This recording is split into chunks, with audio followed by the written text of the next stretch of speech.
Vote دینا شرعی تقاضا ہے، پہلے آزادی تو حاصل کر لو، آزادی ہے نہیں اور ووٹ دینا شرعی تقاضا ہے، کیسے؟ غلام کے ووٹ کی کیا حقیقت ہے؟ غلام کی تو گواہی بھی معتبر نہیں ہے، کیسی شہادت ہے؟ اب سیاست کے نام پر جو نظام 200 سال انگریز سامراج نے بنایا، تو اپنے سیاسی مقاصد کے لیے ایک اہم ترین اصطلاح گھڑی کہ جن جن مسلمانوں کے دماغ میں گدگدی ہوتی ہے نا سیاست کرنے کی، تو ان کے لیے قانون بنا دیا، جی پولیٹیکل پارٹیاں بنائی جائیں گی، تمام لوگ اس کے قانون کے تحت رجسٹرڈ ہوں، پارٹیاں بن گئی۔ پھر پارٹیوں میں سے کچھ تو علل اعلان یورپین اور سامراجی سیاست کے تقاضوں کی تکمیل کے لیے پارٹیاں بن گئی، لیکن جو اس کے لیے تیار نہیں تھے تو ان کے لیے ایک نیا ڈرامہ رچایا گیا جس کو کہتے ہیں پولیٹیکل اسلام، پولیٹیکل اسلامی پارٹیاں۔ پچھلے دنوں ایک ہمارے دوست نے شیئر کیا ایک کلپ کہ پولیٹیکل اسلام یورپ کا سب سے بڑا دشمن ہے اور پولیٹیکل اسلام کے نمائندے فلاں سید صاحب ہیں، یہ اسلام کے لیے بڑا خطرہ ہے، ہمیں اور کسی سے خطرہ نہیں، اس پولیٹیکل اسلام سے خطرہ ہے۔ تو میں نے ایک کمنٹ لکھ دیا کہ پولیٹیکل اسلام اور اسلام کے سیاسی نظام میں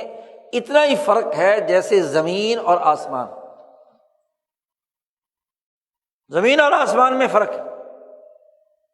ماشاءاللہ پولیٹیکل اسلام کی وہ پارٹیاں ہیں جو اسلامی ٹائٹل کے ساتھ جماعتیں، جمعیتیں، تنظیمیں، پارٹیاں بنا کر میدان عمل میں، یہ پولیٹیکل اسلام کی پارٹیاں ہیں، یوں کہہ لیجئے سیاسی اسلام۔ اور ایک ہے اسلام کا سیاسی نظام، تو اسلام کے سیاسی نظام میں اور سیاسی اسلام میں زمین آسمان کا فرق، دونوں بالکل الگ اور مختلف ہیں۔ سیاسی اسلام وہ ہے، پولیٹیکل اسلام وہ ہے کہ پالیٹکس مفاسد انسانیت کے لیے ہو، قوانین اور شریعتوں کے مقاصد کے علی الرغم ہو، اور اس کو نافذ کرنے کے لیے جو یورپین اور سامراجی سیاسی حکمت عملی وجود میں آئی ہے اس کے لیے اسلام استعمال ہو، یہ سیاسی اسلام۔ ماشاءاللہ 150-200 سال کی تاریخ، کسی پارٹی کے ساتھ مسلم لگا ہوا ہے، کسی پارٹی کے ساتھ اسلامی لگا ہوا ہے، کسی پارٹی کے ساتھ اسلام لگا ہوا ہے، یہ ساری سیاسی اسلام کی پارٹیاں ہیں، اور یہ اس پولیٹیکل سسٹم کی اعلی کار قوتیں ہیں جو اسلام کے سیاسی نظام سے متصادم صرف سیاست، کہ جس سیاست ہوتی ہے حکومت حاصل کرنا، جیسے چاہے مل جائے، مارشاء اللہ کے ذریعے سے مل جائے،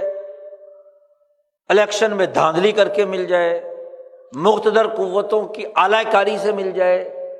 اسلام کے نام پر ووٹ مل جائیں، مذہب کو بیچ کر ووٹ مل جائیں، یہ سیاسی اسلام ہے۔ اس کا اسلام کے سیاسی نظام سے کوئی دور کا بھی تعلق نہیں۔ یہ جتنی دنیا بھر میں اسلام کے نام سے تحریکیں، تنظیمیں، جماعتیں، جمعیتیں وجود میں آئی ہیں،